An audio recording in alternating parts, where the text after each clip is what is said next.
26वीं आईनी तरमीम के जरिए आईनी बेंचेस क्याम में आई थी और अब 27वीं आईनी तरमीम के जरिए आईनी अदालतें बनाई जाएंगी। हुकूमत का कहना है कि इसकी वजह यह है कि सुप्रीम कोर्ट में केसेस की पेंडेंसी बहुत ज़्यादा है और एक्सपर्ट जजेस की ज़रूरत है जो कि आइन को समझते हों। इस पर बात करने के लिए हमारे साथ मौजूद हैं बैरिस्टर सलाउद्दीन अहमद। सलाउद्दीन साहब, बहुत बहुत शुक्रिया ज्वाइन करने के लिए। जब 26वीं आईनी तरमीम आई थी तो उस वक्त भी हुकूमत ने कहा था कि पेंडेंसी ज़्यादा है केसेस की, इसलिए आईनी बेंचेस बनाने की ज़रूरत है, और अब हुकूमत फेडरल कॉन्स्टिट्यूशन कोड बना रही है और इस मरतबा भी ये कहा जा रहा है कि पेंडेंसी क्योंकि बहुत ज़्यादा है और आइन को समझने वाले जजेस की ज़रूरत है, इसलिए ये कोड बनाई जा रही है। क्या कहेंगे इस पर आप?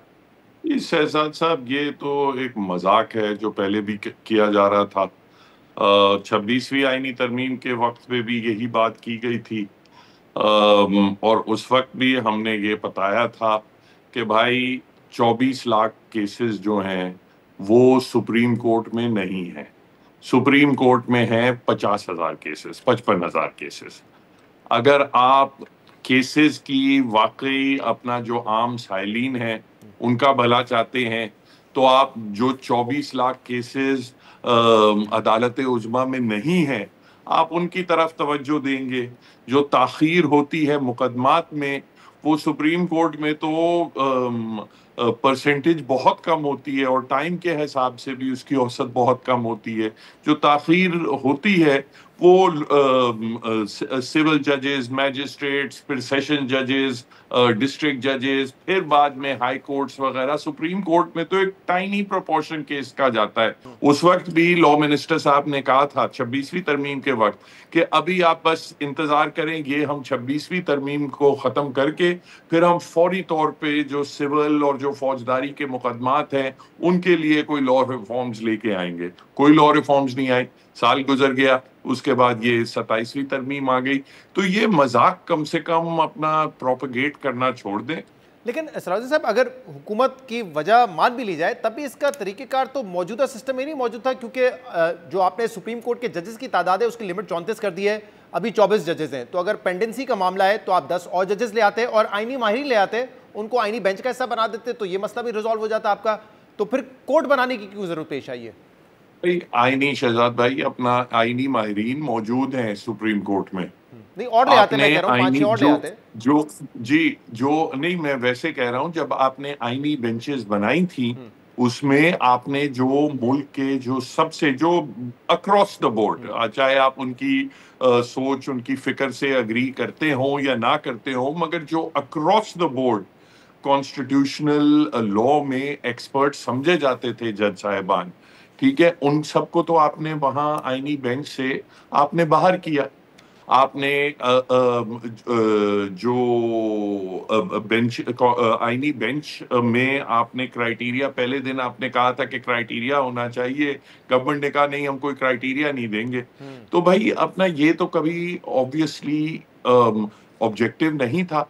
और आपकी बात बिल्कुल सही है, अगर सिर्फ सुप्रीम कोर्ट की, और जिस चीज के मैं खिलाफ हूं कि भाई सिर्फ सुप्रीम कोर्ट इज फोकस, ये सियासतदानों का, गवर्नमेंट का, इस्टेब्लिशमेंट का जरूर होगी सुप्रीम कोर्ट, मगर जो 99% लिटिगेंट है उसके मुकदमात नीचे अदालतों में है, उसके हवाले से आपको कोई कानून साजी नजर नहीं आती, क्योंकि आपका फोकस है कि हमारे अपने जो इंटरेस्ट हैं, जो पॉलिटिकल इंटरेस्ट हैं, वो हमें किसी तरीके से प्रोटेक्ट करने हैं। सलाम साहब, आपने कहा कि आईनी बेंचेस में कौन से जजेस आएंगे इसका क्राइटेरिया तो नहीं बनाया गया, लेकिन फिर भी जेसीपी अपॉइंट करती थी कि कौन से जजेस होंगे मेजॉरिटी से, कि कौन से जजेस आएंगे आईनी बेंचेस में। लेकिन अब जो आईनी अदालत बनाई गई है उसका जो फर्स्ट बैच है, इंक्लूडिंग जो इसके चीफ जस्टिस होंगे, वो अपॉइंट होंगे बाय द प्राइम मिनिस्टर और by the president on the advice of the prime minister. तो इंडिपेंडेंस कहाँ रहेगी? अगर शुरू में 6-7 जितने भी जजेस आते हैं वो तो प्राइम मिनिस्टर की एडवाइस पे आ रहे होंगे, तो इंडिपेंडेंस कहाँ रहेगी? और क्यों नहीं जेसीपी को ये इख्तियार दे दिया गया कि पहला बैच आप ही फॉर्मुलेट करेंगे? हुकूमत ने ये बेहतर समझा कि कहीं ये ना हो कि अगर कोई एक आधा और कोई है उसको लगे कि हम किसी प्रॉपर क्राइटेरिया के मुताबिक, चाहे सीनियरिटी हो या किसी क्राइटेरिया के मुताबिक अपॉइंट करना चाहिए इन आईनी अदालतों में जजेस को, तो फिर अगर हमारी मेजॉरिटी खो गई تو then what will we do. So no risk approach ہے. اس کی سولوشن ہاں اس کا نو رسک اپروچ ہے کہ وزیر اعظم صاحب جو سرونگ ججز ہیں, جو ریٹائرڈ ججز ہیں, اور جو وکلا صاحبان جو ابھی خواہش مند گھوم رہے ہیں, ان سب کو دیکھ کے کہ کون ہمارے ساتھ سب سے زیادہ چلے گا, اس کے بعد وہ اپنی فیڈرل کانسٹیٹیوشنل کورٹ بنائیں گے. صحیح. اس میں ایک اور معاملہ یہ رکھا ہے جو ٹرانسفر آف ججز کے حوالے سے تھا, اس میں کنسنٹ ہٹا دیا ہے اس جج کا, اور اب کہا جا رہا ہے کہ جو آپ کے پسندیدہ جج نہیں ہوں گے ان کو ٹرانسفر کرنے کا اختیار بھی ہے, اس جج کا کنسنٹ بھی نہیں چاہیے, اور اگر انہوں نے انکار کیا تو پھر وہ ریٹائرڈ تصور کیے جائیں گے. کیا اس سے بھی جو انڈیپینڈنس ہے, امپارشلٹی ہے جوڈیشری کو متاثر نہیں ہوگی؟ دیکھیں اس میں یہ چیز 18ویں ترمیم میں ہٹائی گئی تھی کہ جج کی رضامندی کے بغیر آپ اس کو ٹرانسفر نہیں کر سکتے. یہ اوریجنل آئین میں ٹرانسفر کی ایسی کوئی بات نہیں تھی. اس کو جب یہ بھٹو صاحب نے 5ویں 6ٹھی ترمیم کی تھی, اس وقت ان کا جوڈیشری سے کلیش چل رہا تھا لاسٹ ڈیز میں, تو انہوں نے جوڈیشری کو کنٹرول کرنے کے لیے یہ ٹرانسفر کلوز ڈالی, اور اس میں رضامندی کے بغیر انہوں نے کہا کہ ٹرانسفر ہو سکتے ہیں. اس کے بعد ضیاء صاحب جب آئے تو ضیاء صاحب نے اس کو مزید انہانس کیا, ان پاورز کو جو مدت تھی ٹرانسفر کی وہ بڑھا دی. And the purpose for in both those occasions was کہ آپ نے ہائی کورٹ کے ججز کو کنٹرول کرنا ہے by dangling the threat of transfer over them. جب پھر 18ویں ترمیم آئی تو انہوں نے کہا یہ ہم ایک آزاد عدلیہ چاہتے ہیں, ہم اس کو ہٹانا ضروری ہے. اب وہ دوبارہ پری 18th امینڈمنٹ ضیاء صاحب والی پوزیشن میں لانا چاہتے ہیں آئین کو, اور وہی طریقہ ہے جس طرح آپ بیوروکریٹس کو تھریٹن کرتے ہیں کہ اگر تم نے میری مرضی نہیں مانی میں تمہیں ٹرانسفر کر دوں گا, اپنا پاک پتن بھیج دوں گا, میں تمہیں گھوٹکی بھیج دوں گا.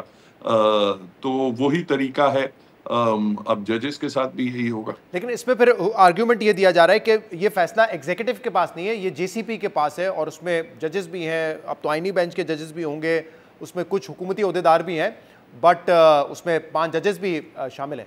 جی بالکل, اور جس طرح میں نے ابھی عرض کیا کہ پچھلی مرتبہ بھی, اور اس پہ جسٹس مندوخیل صاحب نے ابھی 26ویں آئینی ترمیم کا جب کیس چل رہا تھا تو انہوں نے کامنٹ بھی کیا کہ ہماری خواہش تو نہیں تھی کہ ہم بینچ پہ بیٹھیں, ہم اکثریت ججز جو تھی انہوں نے تو کہا کہ سارے سینئر ججز آئینی بینچ کا حصہ بنے, اور جس پہ جواب یہی بنتا ہے مگر بہرحال ہوا وہ جو حکومت چاہتی تھی.